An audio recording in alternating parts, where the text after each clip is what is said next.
Então tá, boa Beleza. noite, pessoal. Gostaria de agradecer a presença de todos na apresentação do trabalho de curso do Douglas.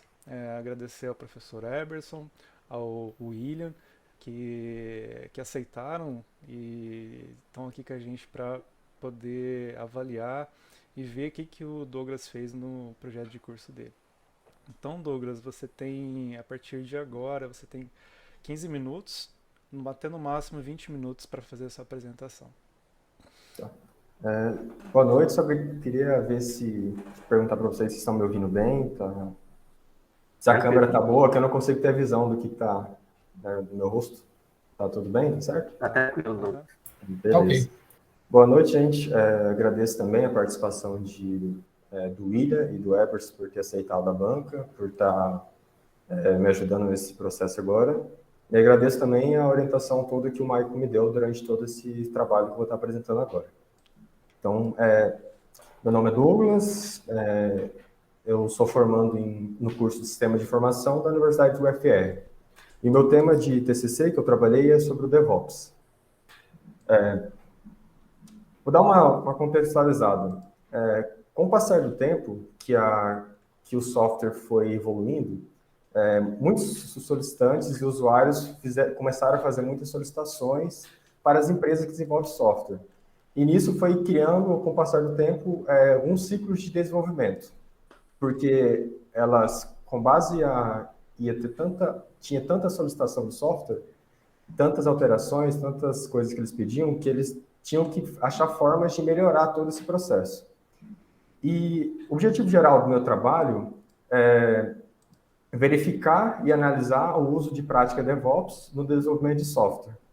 E para isso, eu identifiquei quais eram os ciclos de desenvolvimento, qual que era o processo e como o DevOps é aplicado em cada uma dessas etapas, que tinha o objetivo principalmente de reduzir a repetitividade dos processos manuais e como automatizar eles num ciclo de desenvolvimento. E para que isso tudo influenciasse na melhor qualidade do software. Antigamente existia um modelo que foi primeiro construído, era o modelo cascata, que ele tinha algumas etapas que levava desde os requisitos, passando pelo projeto, desenvolvimento, validação e testes. E, por último, a implementação. Esse modelo ele foi muito aplicado durante o tempo, só que ele tinha um problema que, quando uma funcionalidade de uma das etapas ocorresse qualquer problema, todo o ciclo poderia ser afetado. Então, se lá nos testes eles descobrissem algum problema, poderia ter que ser reanalisado e voltado a todas as operações. E isso acabava gerando um atraso na entrega do software. Aí, com isso, eles foi evoluindo e eles evoluíram para o modelo incremental, que foi muito utilizado também. A principal diferença do modelo incremental para o modelo cascata era que eram criados artefatos que era como se fosse uma funcionalidade completa já do software, só que menor, e essa funcionalidade já ia passando para as etapas até entregar para o cliente. Aí o cliente não precisava ter todo aquele software, toda aquela funcionalidade completa, mas se ele tivesse algo que ele pudesse utilizar, já poderia ser entregue. E isso melhorou o tempo.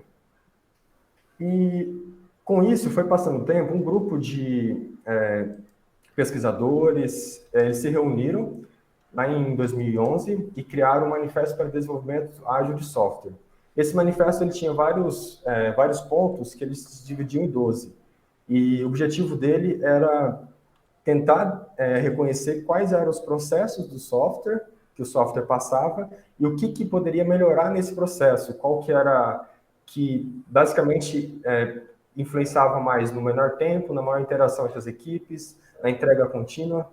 E eles falavam que esses processos, se bem aplicados, eles iriam trazer uma vantagem competitiva para a empresa, no caso.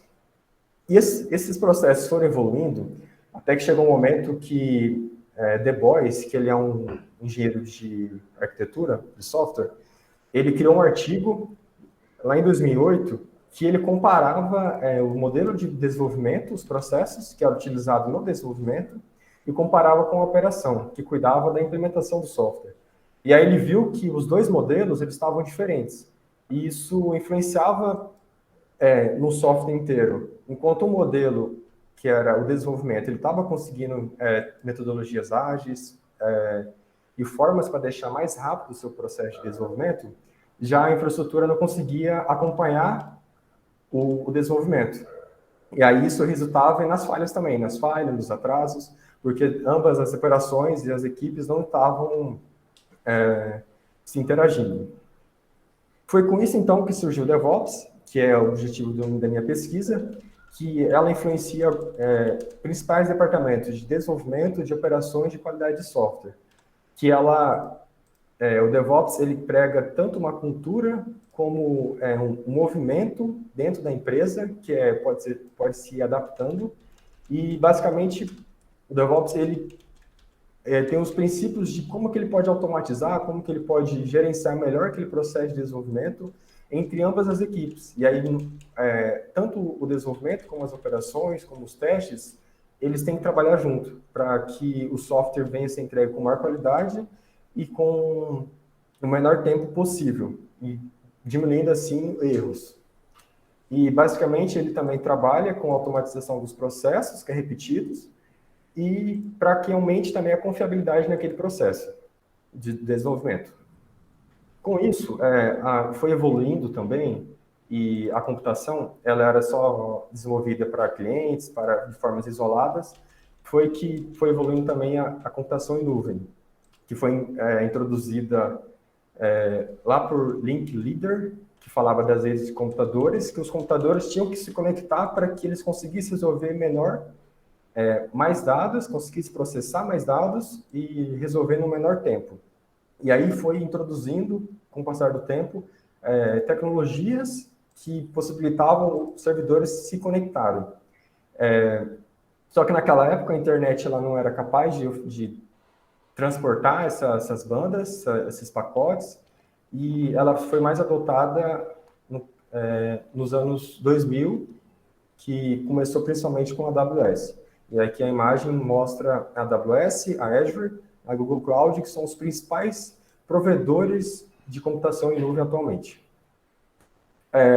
Como a evolução foi crescendo, aqui nessa imagem é possível ver 3 modelos de arquitetura de software.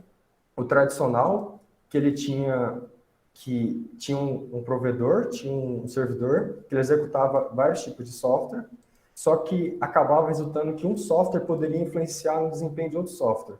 Foi com isso que melhorou esse processo com a virtualização.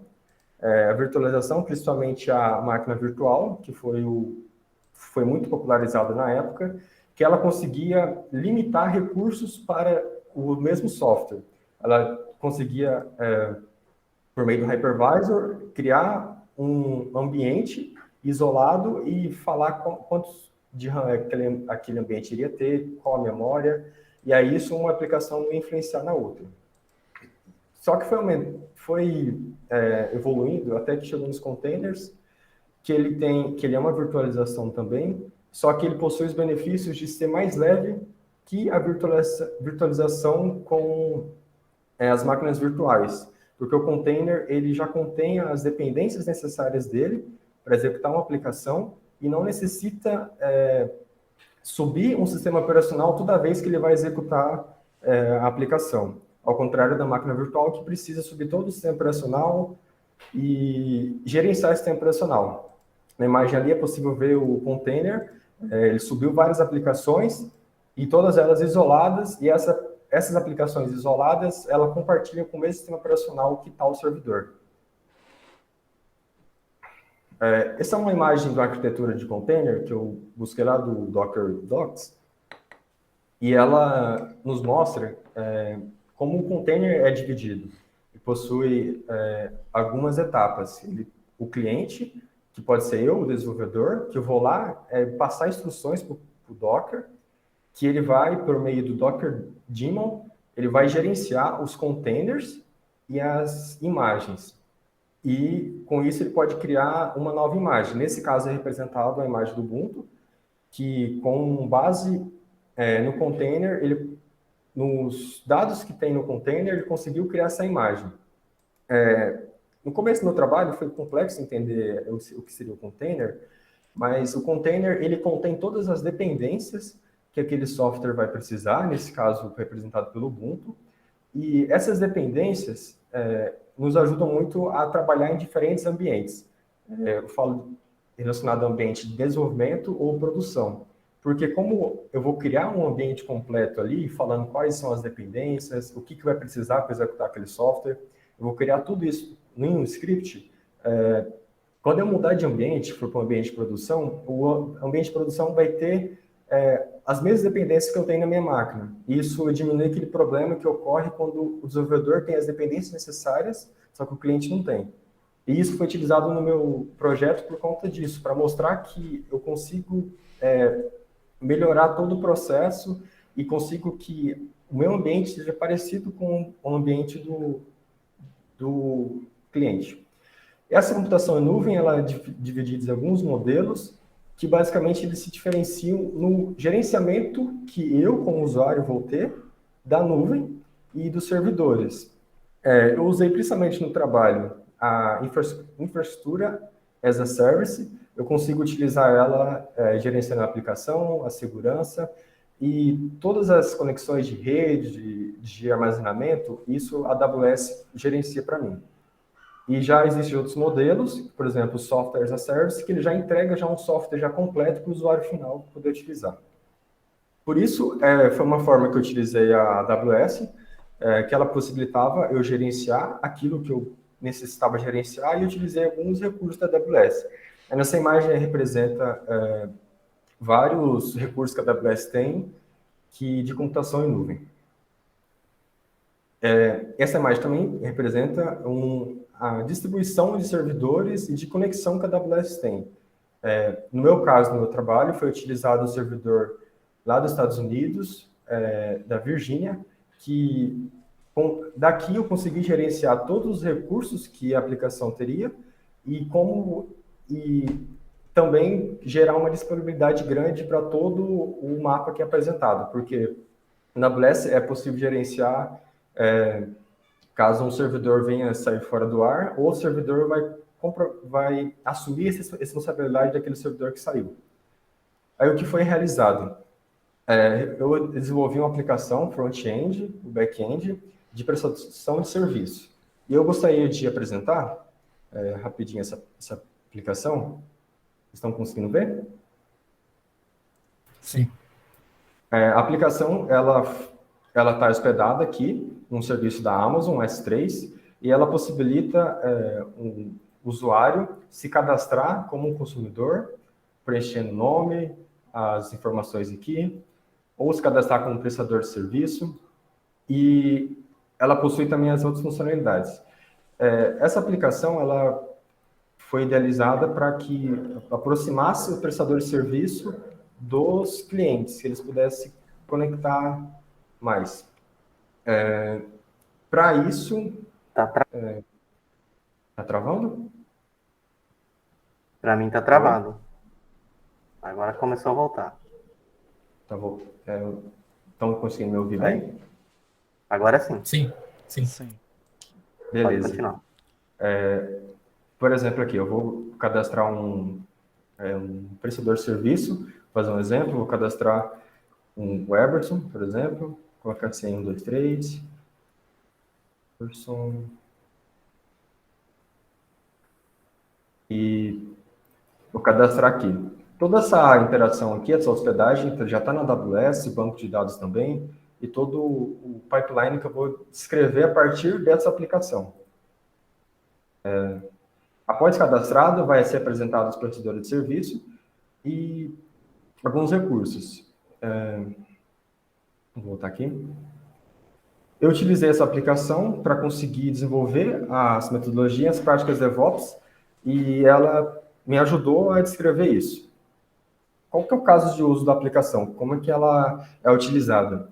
Ela basicamente tem um prestador e tem um consumidor, que ambos conseguem se registrar, efetuar o login, visualizar o perfil, o consumidor consegue fazer a consulta dos prestadores de serviço que está disponível, e o prestador de serviço consegue cadastrar um serviço e ambos conseguem fazer o log-off, no caso.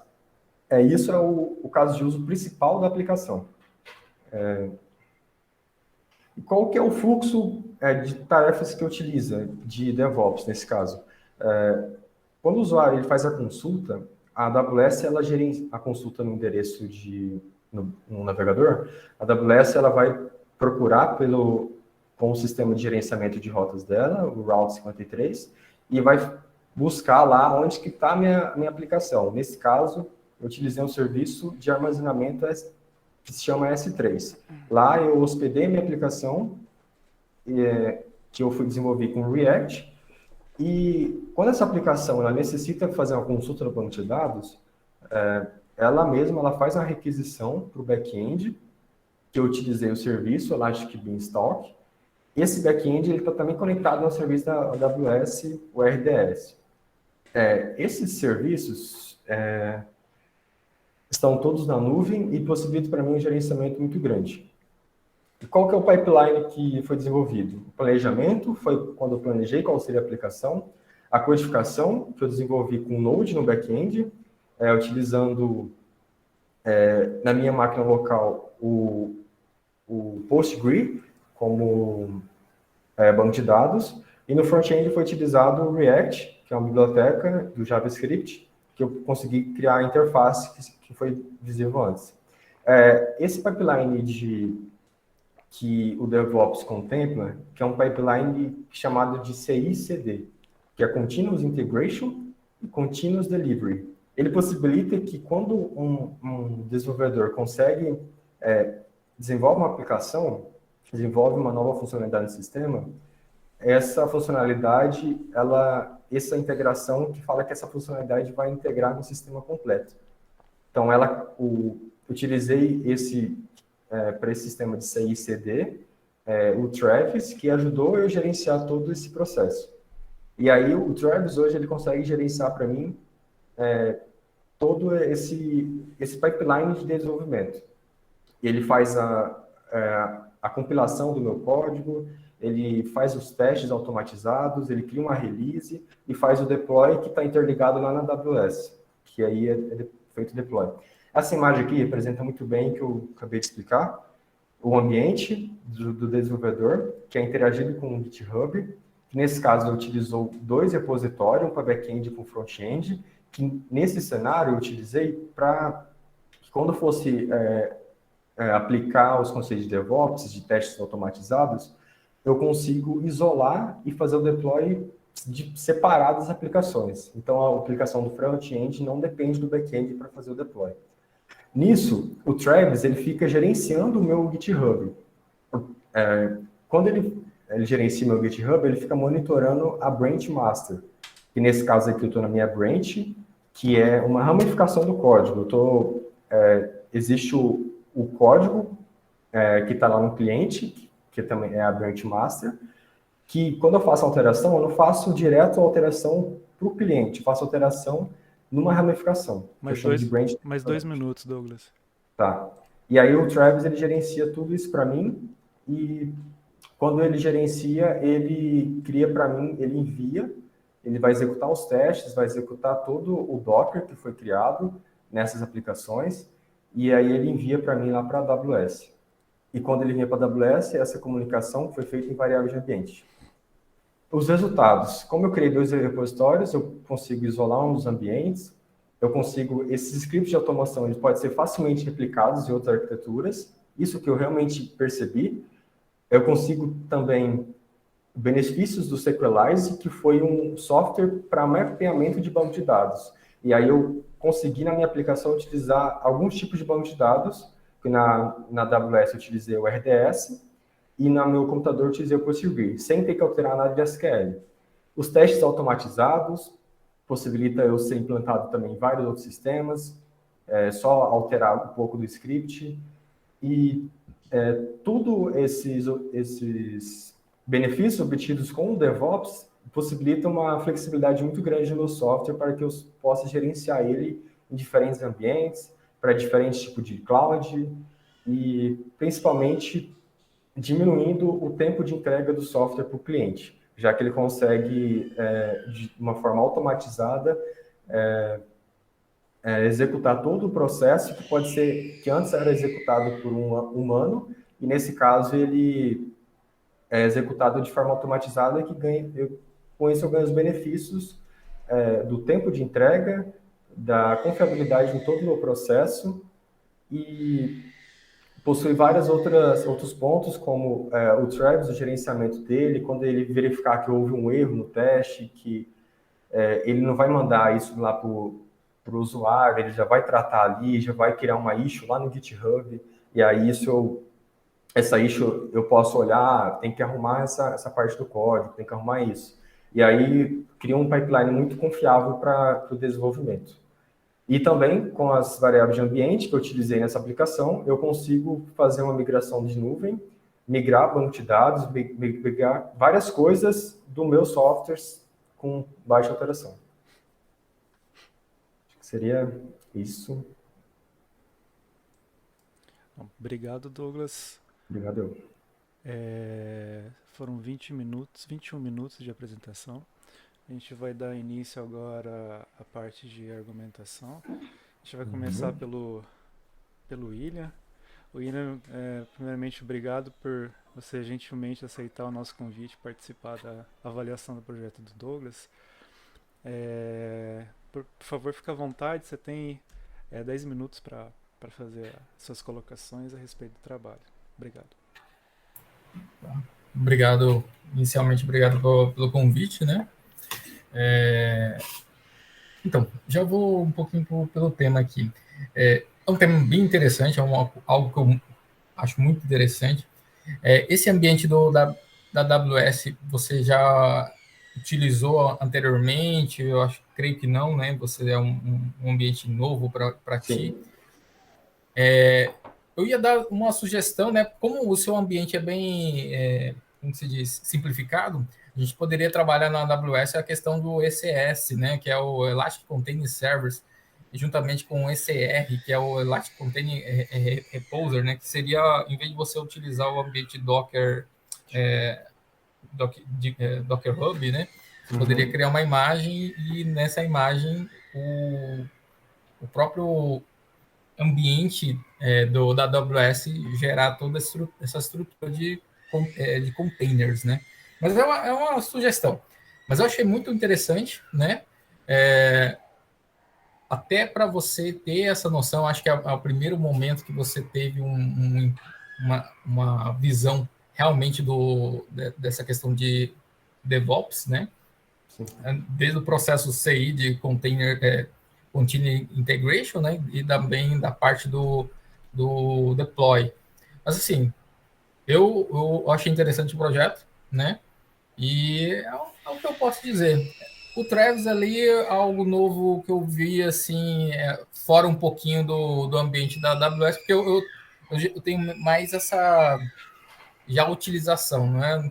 De toda a estrutura da AWS. Eu poderia, em vez de utilizar o Travis, eu poderia usar o Code Pipeline, né? Que ele também faz essa parte de verificação da rotina lá do GitHub, né? Se tiver alguma interação lá, ele possa gerar o pipeline, depois usar o code deploy para fazer a parte de deploy aí de todo o seu ambiente.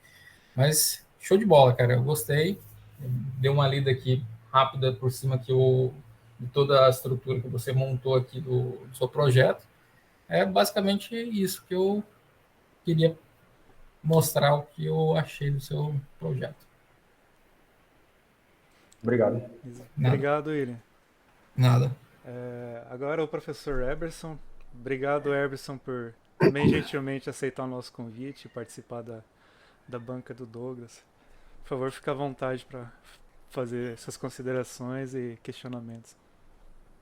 Bom, vamos lá. Em primeiro lugar, eu queria agradecer, obrigado pelo convite de participar da banca. É um imenso prazer participar de uma banca, ainda mais quando é um trabalho tão bem feito, como o William já colocou. Já começo dando os parabéns para você, Douglas, e estendo também para o Michael, seu orientador. É muito bom trabalho, gostei muito de ler o seu trabalho, de analisar. Apesar de que eu não consegui fazer uma análise profunda, né, até em virtude do tempo, mas está tranquilo, eu consegui ler, consegui entender, e o William foi muito feliz nas ponderações dele já a respeito da do seu trabalho. Muito bem elaborado, muito bem escrito, muito bem conduzido mesmo o desenvolvimento do seu trabalho. Eu tenho algumas pequenas anotações que eu fiz aqui, mas assim, nada de demérito no trabalho, muito pelo contrário, só uma tentativa de tentar contribuir de alguma forma, se é que isso é possível, para o seu trabalho. Okay? Na verdade, são só três pontozinhos pequenos que eu coloquei aqui. Depois, se quiser, até te passo. O primeiro deles, eu vou começar pelos mais, que eu considero mais relevantes. O primeiro deles em relação ao título. Eu achei, assim, o título, ele ficou muito amplo, muito aberto, só DevOps.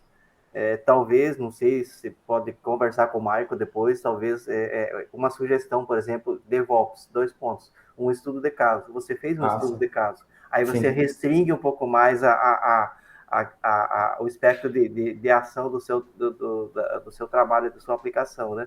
Porque senão, assim, fica só DevOps, ele por si só, ele é um tema, pertence à área da engenharia de software, mas ele é muito extenso, né? Ele é muito grande, você tem várias infinitas possibilidades de explorar esse assunto. E aí, se você restringir um pouquinho mais no título, às vezes talvez fica para uma primeira percepção para quem vai ler o seu trabalho e pensa, tá, mas é DevOps, mas o que mais especificamente? Então, de repente, uma sugestão, né? Um estudo de caso, ou uma análise avaliativa, alguma coisa nesse sentido. Mas é só uma sugestão, fica a título de vocês aí, podem ver com o Michael depois, se vocês acharem melhor acatar ou não, fica com vocês. O segundo ponto é que eu li no seu texto, a grande maioria das figuras que você coloca, você insere a figura primeiro e referencia ela depois, né, no texto. O ideal seria você referenciar a figura e aí depois apresentar a figura depois de referenciá-la no texto. Porque senão a gente vai lendo e aí você depara com uma figura e olha assim, tá, mas o que é essa figura, né?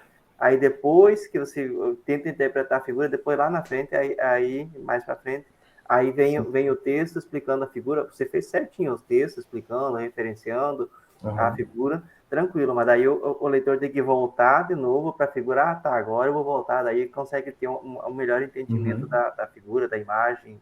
Então, seria interessante você redimensionar, procurar sempre colocar as imagens, as figuras, depois da referência no texto, para ficar uma leitura mais suave, mais tranquila para quem está lendo, né? Você está lendo, vai ler conforme a figura tal, e explica, daí depois, logo adiante, ele vai se deparar com a figura, tá, isso aqui é aquilo que eu já tinha lido ali, já estou sabendo o contexto.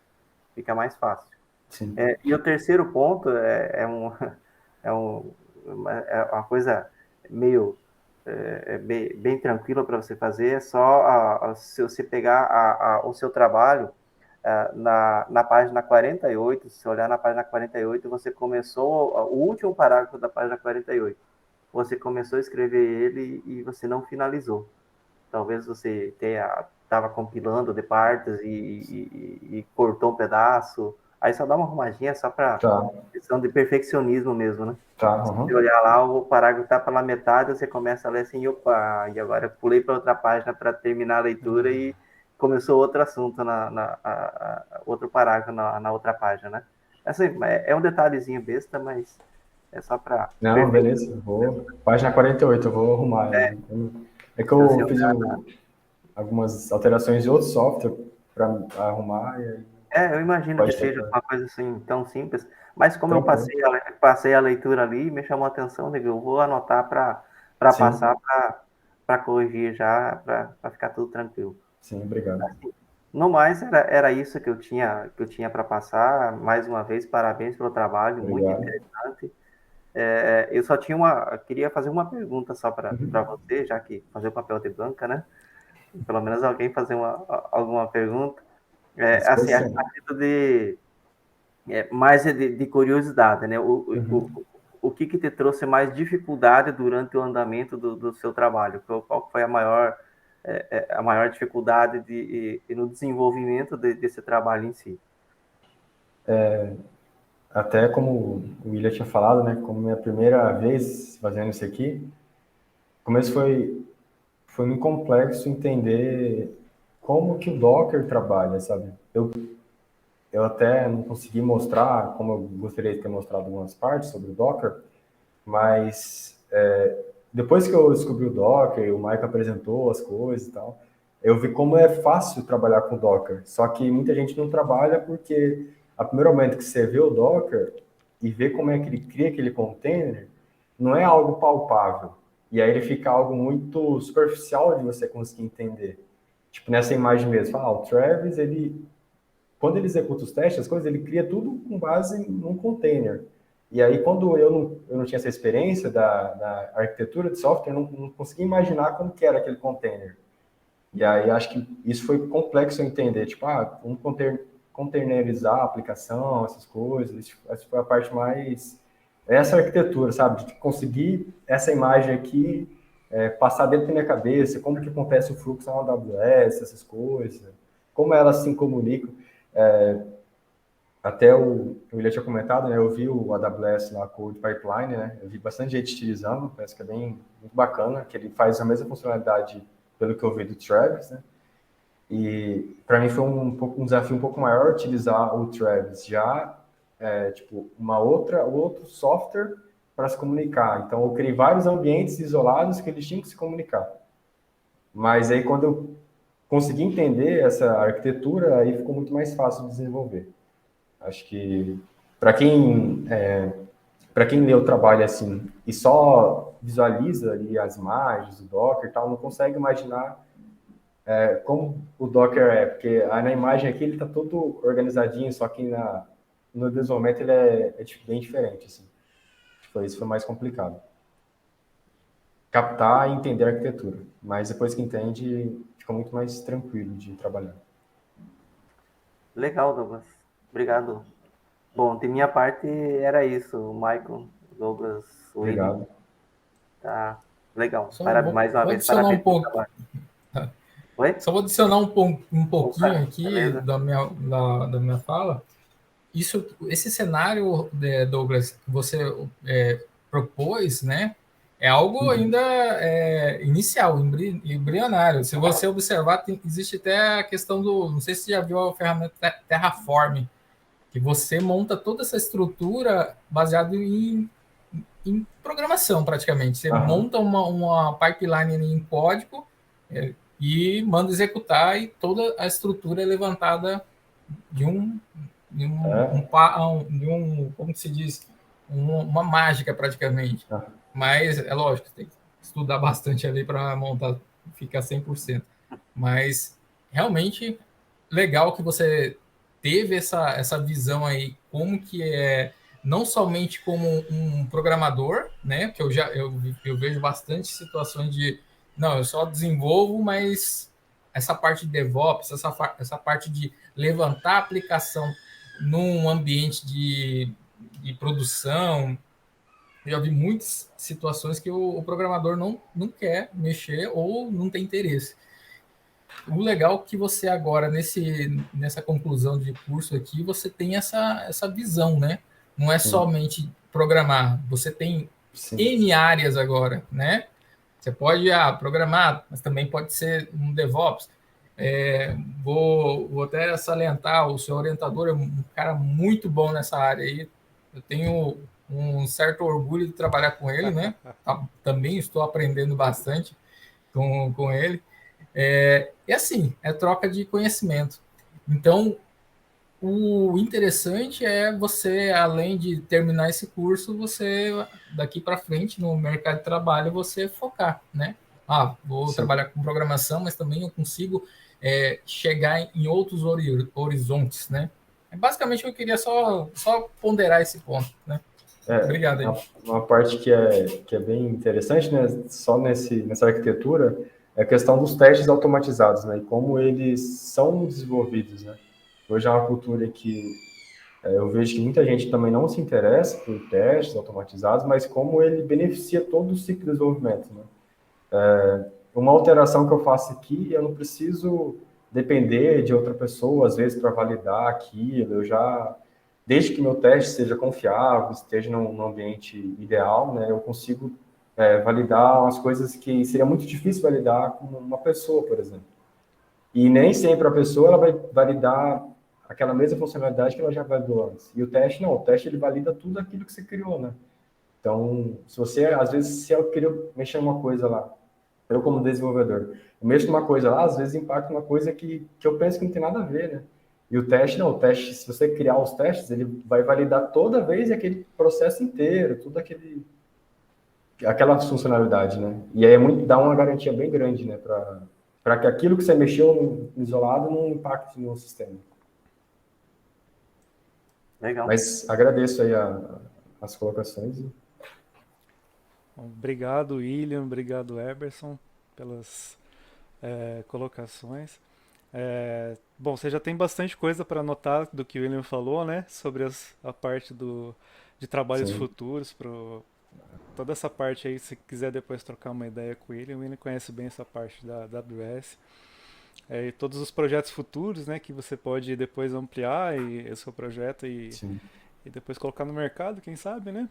Porque assim, é tudo questão de querer, né? Você é um cara bem jovem e já mostrou que sabe fazer as coisas, né?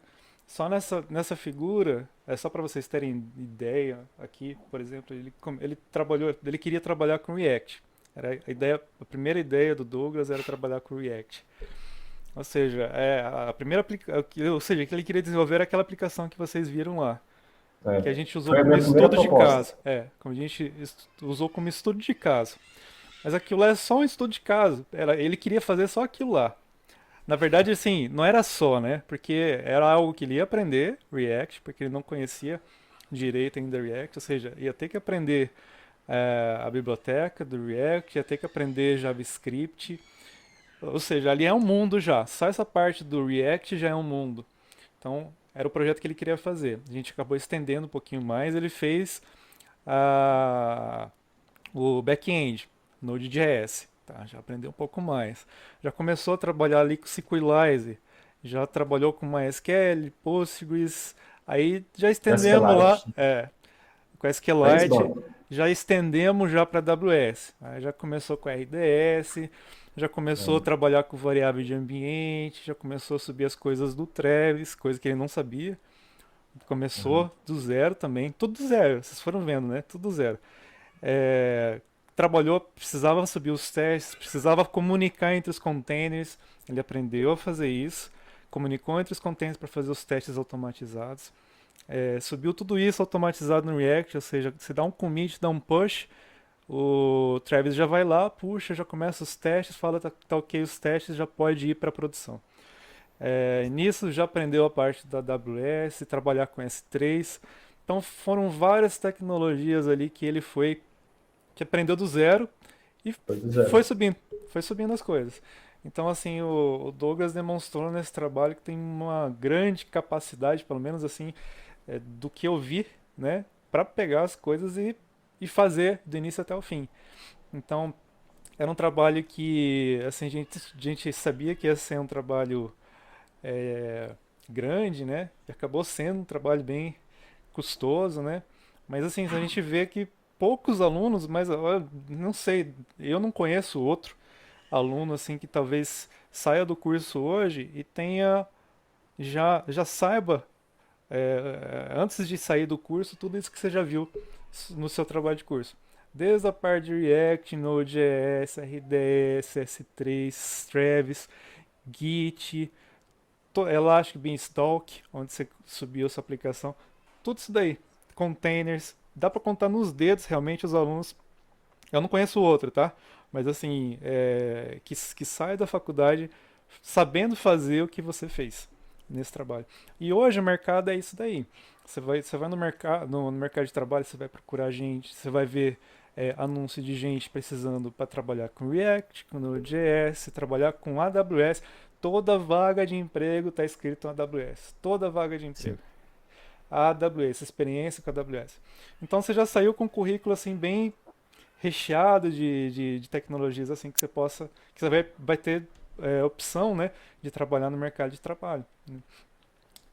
Então parabéns, Douglas, por esse trabalho. Foi um prazer para mim ser orientador nesse trabalho.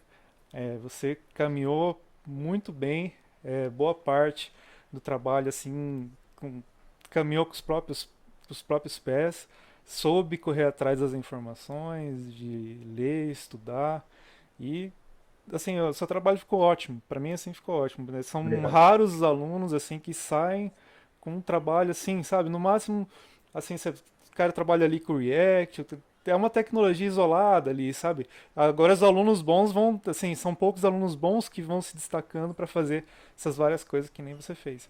Então, parabéns pelo seu trabalho. Agradeço muito também o Maicon. Ele no começo, assim, toda semana a gente se reunia, falava e tal, e aí vixe, nunca vi que é container, nunca vi que é Docker, e aí foi algo muito novo para mim, que eu nem sabia que eu ia achar interessante esse tema. Aí ele apresentou e falou, ó, eu comecei a pesquisar, achei bem bacana todo esse ecossistema que é bem grande, né? Então agradeço muito o Maicon, o empenho dele, e toda a orientação, as coisas, e com certeza vou levar esse trabalho também para a minha vida, né? Agradeço o Eberson nas aulas, que o Eberson, quando eu fiz esse caso de uso aqui, eu lembrei muito do Eberson, que ele explicava muito sobre casos de uso, engenharia de software e tal, então agradeço.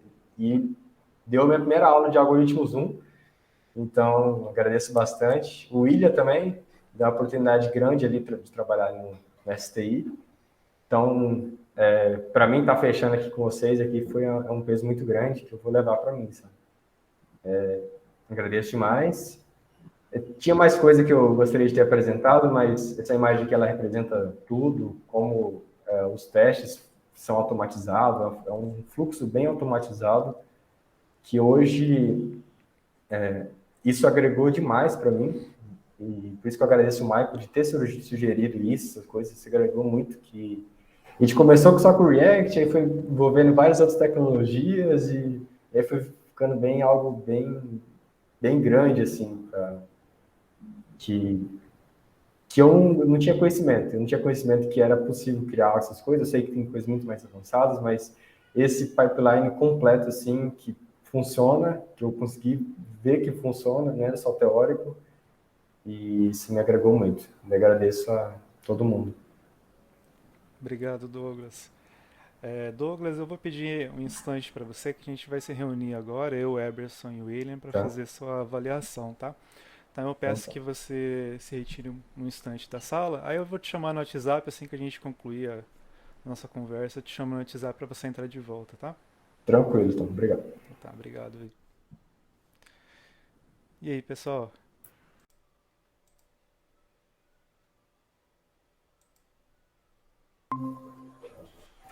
Ó, Opa, Douglas.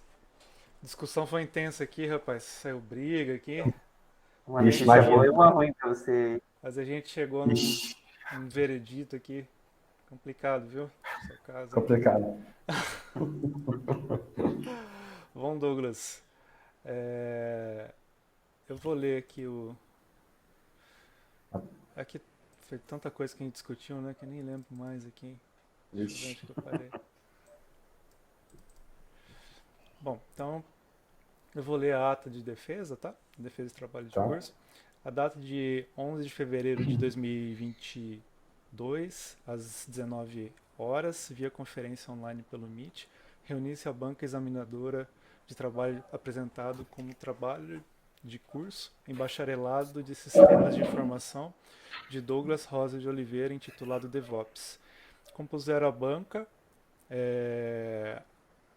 examinadora Michael Angeles Fernandes Bueno, orientador, Eberson Omar Wester e William José dos Reis. Após a exposição oral, o candidato foi arguido pelos componentes da banca, que se reuniram reservadamente e decidiram aprovar, com média 9,8, conceituar o produto do Obrigado. TC. Então, parabéns, Obrigado. Douglas, você foi aprovado.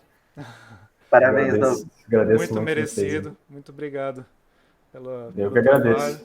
Agradeço novamente a disposição dos avaliadores, Eberson e William, que gentilmente Agradeço também. aceitaram fazer parte da banca do Douglas. Muito obrigado pelo tempo de vocês. Desculpe qualquer inconveniente, dessas Obrigado assinaturas mesmo. de documento aí. Que é isso? Obrigado mais Eu já uma vez. aprendi mais. Agora fala pro Douglas por que tu demorou tanto. Foi para assinar os documentos online aqui. Foi só para assinar o documento online e tudo. Eu pensei, será que caiu minha internet? Tá chegando nada aqui. Pois é. Aí eu aberto na conversa do Michael para ver. Não, tá tudo bem. Você tá tentando assinar aqui. Não, muito obrigado aí pela participação do William, do Epson. Conversei com o Mark, ele falou, né? Vamos conversar com eles. Aí valeu. E valeu o Maico também Obrigado. pelo tempinho, né, Maico? A gente desenvolveu essa ideia, essas coisas. Mas foi um prazer, cara. Tudo terminado, Cara, obrigado tudo pela certinho. paciência, por tudo aí. É o nosso Legal. trabalho, cara. Obrigado pelo trabalho, obrigado pra todo mundo. Agradeço. Falou, galera. Bom, Ótimo pessoal, boa trabalho noite pra e vocês. sucesso Falou, para boa vocês. noite. Boa noite. Valeu, William. Obrigado. Obrigado Tchau, também. tchau. Falou, gente. sucesso. Até Falou. mais. Tchau, Valeu, tchau. valeu. Tchau.